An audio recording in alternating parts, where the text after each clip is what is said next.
এতটা করে hello my lovely viewers, welcome back to my channel. This is Keya from process world. তো আমরা সবাই ভালো আছি, আশা করছি তোমরাও সবাই অনেক ভালো আছো। তো আজকে হচ্ছে শনিবার আর এখন বাজে ঘড়িতে 10:45। তো সকাল সকাল উঠে পড়েছি, আজকে অনেক কাজ আছে। তো সব কাজগুলো এক এক করে তোমার সাথে শেয়ার করবো। তো চলো শুরু করা যাক। Bluetooth device is connected successfully. তো এখন জোরে জোরে গান শুনবো আর তার সাথে সাথে কাজ করব। গান শুনতে শুনতে কাজটা হয়ে যাবে।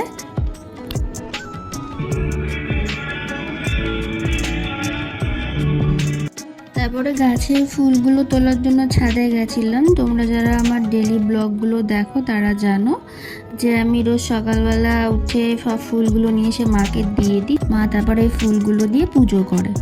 আর আমার কোনো গাছে ফুল হোক না হোক, এই নয়নতারা গাছে রোজ ফুল হয়। মানে নয়নতারা আমার যে কটা গাছ আছে প্রত্যেকটা গাছে রোজ ফুল হয়। আর এই ফুলগুলো দিয়েই ঠাকুরের খুব সুন্দর করে পুজো হয়ে যায়। আর এই নয়নতারা গাছের আর একটাও নাম আছে, সাদাবাহার। তো সেই নাম থেকে বোঝা যাচ্ছে যে সবসময় এই গাছে ফুল হয়। তারপরে আমার টাইম ফুল গাছে 3টে মতন ফুল হয়েছিল, তো সেটাও ছিঁড়ে নিলাম। আর একটা পুচকু ফুল হয়েছিল, ওটা ছিললাম না, ওটা একদম পুচকু, তো ওটাকে রেখেই দিলাম। তারপরে তুলসী গাছ থেকে কয়েকটা পাতা ছিঁড়ে নিলাম। যদিও আমার তুলসী গাছটা খুবই ছোট, এই গাছটা লাগাইনি। আগের বারে তুলসী গাছ ছিল এই টবেই, তো সেখান থেকে হয়তো বীজ পড়ে গেছে, তো ওই গাছটা শুকিয়ে গেছিলো, তখন ফেলে দিয়েছিলাম। তো টব থেকে দেখছি একা একাই চারা বেরিয়েছে, তো সেটাকেই রেখে দিয়েছি। দেখছি 2খানা চারা বেরিয়েছে। তো এই যে এই কটাই ফুল হয়েছে আজকে। তো নিচে এসে মাকে ঝুড়ির মধ্যে ফুলগুলো দিয়ে দিলাম। এই ফুলেই আমাদের ঠাকুরের খুব সুন্দর করে পুজো হয়ে যায়। তারপরে মাকে ফুলটা নিয়ে এসে দিলাম। দেওয়ার পর ঘরটরগুলো পুরো ডাস্টিং করে ফেললাম। ডাস্টিং করার পর কেনকে প্রতি শনিবারই আমি চেষ্টা করি, শনিবারে যেহেতু একদম পড়ানোর চাপ থাকে না, তো সেই জন্য চেষ্টা করি ওই দিনটাতেই একদম ঘরটা পুরো ডাস্টিং করে ফেলতে। কারণ অন্যান্য দিন পড়ানো থাকে, তখন আর মন চায় না। তো এই যে আমার ঘরটার পরিষ্কার করাও কমপ্লিট। তারপরে আমি একটু রেস্ট নিচ্ছিলাম, কারণ ভীষণ হাঁপিয়ে গেছি। এবার হচ্ছে নিজেকে পরিষ্কার করতে যাব, মানে স্নান করতে যাব। কারণ ঘরটার পরিষ্কার করতে গিয়ে নিজে প্রচণ্ড অপরিষ্কার হয়ে গেছি। এবার নিজেকে পরিষ্কার করব। তারপরে যেটা আজকে শনিবার, তো যাব বাইরের ঠাকুরের মন্দিরে। তো শুয়ে শুয়ে গান শুনছিলাম, হট করে দেখি কি ঝমঝমিয়ে বৃষ্টি আসলো। সকালবেলা কিন্তু ভীষণ রোদ ছিল, মানে এত রোদ ছিল আমি ছাদে গিয়ে লিটারেলি তাকাতে পারছিলাম না। তারপরে হট করে ঝমঝম করে বৃষ্টি আসলো। এখন ওয়েদারটাই এরকম, বৃষ্টি হচ্ছে আবার রোদ উঠে যাচ্ছে।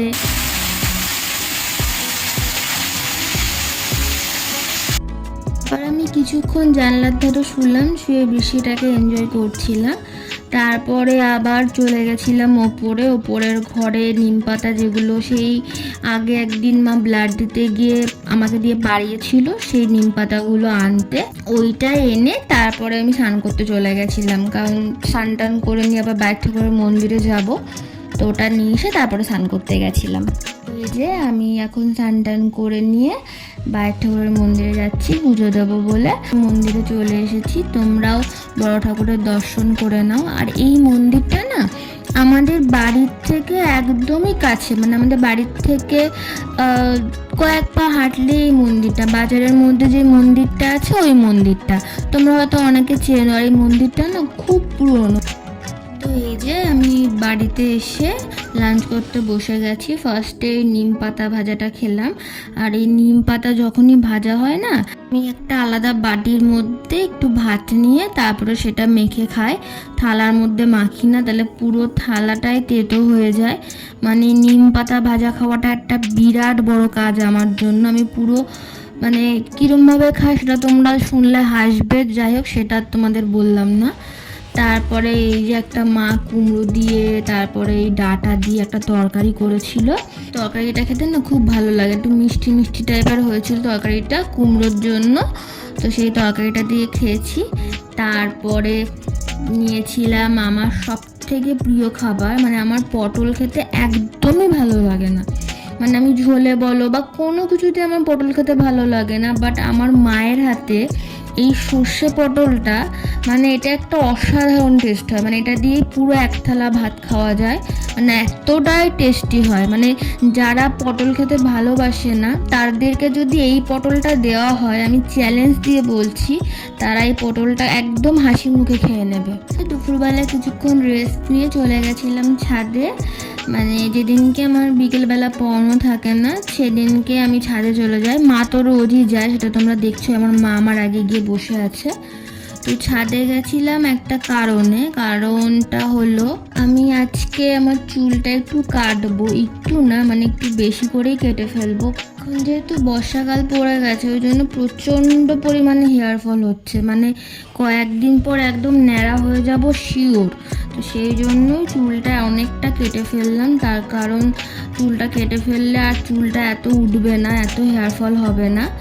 তো এই যে আমি চুল কাটছি, আর আমি না মাকে আজকে খচাচ্ছিলাম, মাকে বলছিলাম মা আমার চুলটা না একদম কাঁধ পর্যন্ত কেটে দাও। তো মা বলছিল না কোনো দিনও না। তো তোমরা সেটা দেখো। আবার বেরিয়ে যাবে তো মা, তা পুজোর আগে বেরিয়ে যাবে।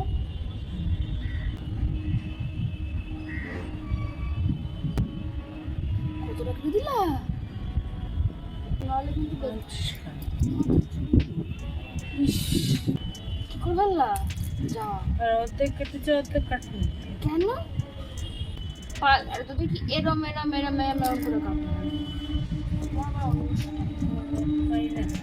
গো মা, অনেকটা কেটে ফেললাম না। যতটা বলো ততটা কেটেছো তো, আর একটু বেশি কেটেছে, মানে এবার সময় লাগছে নিচটা দেখি আর একটু কাটতে হবে না। আরে সে কেটে দাও, ঠিক আছে হুম, আর একটু কেটে দাও।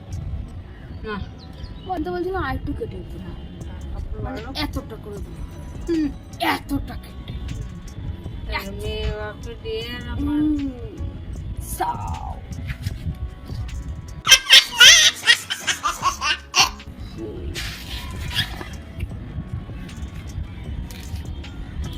বাদল বরসা।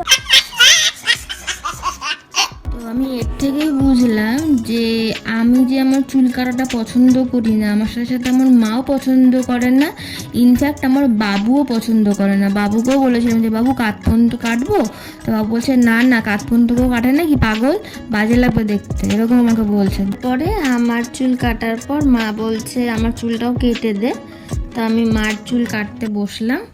আর মানে আমার মায়ের না মাথায় এতটাই চুলের গোছ, মার যেহেতু ব্রেন টিউমার অপারেশন আছে, তো সেই জন্য মার পেছনটাতে একদমই চুল নেই, মানে ওখানে রে দেওয়া হয়েছিল, দেখে বুঝতেই পারবে না যে আমার মায়ের পেছনটাতে চুল নেই, মানে এতটাই আমার মায়ের চুলের গোছ।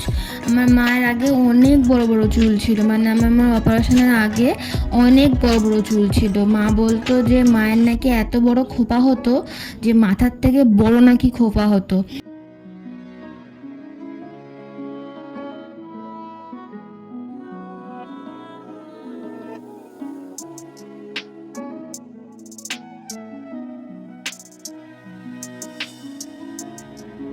পরে আমি চুল টুল কেটে নিয়ে ছাদে একটু ঢং করছিলাম, মানে এতটাই সুন্দর লাগছিল আকাশটা, মানে একদম পুরো লাল হয়ে গেছিলো আকাশটা, মানে এতটাই সুন্দর।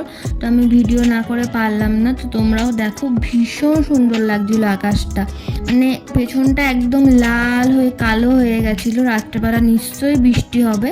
তারপরে নিচে এসে দেখি বাবু পুজো দিচ্ছে, তো বাবু বললো শাকটা একটু বাজিয়ে দে, তো আমি শাকটা বাজিয়ে দিলাম।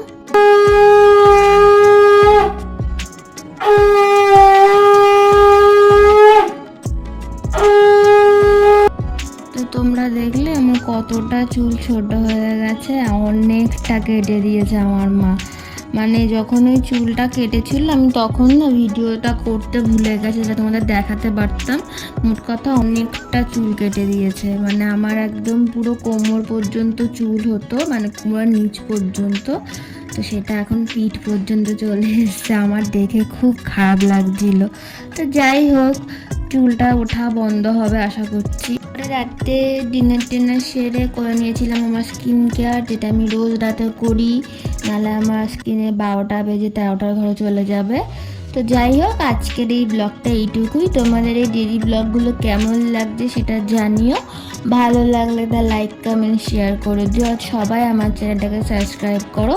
Thanks for watching.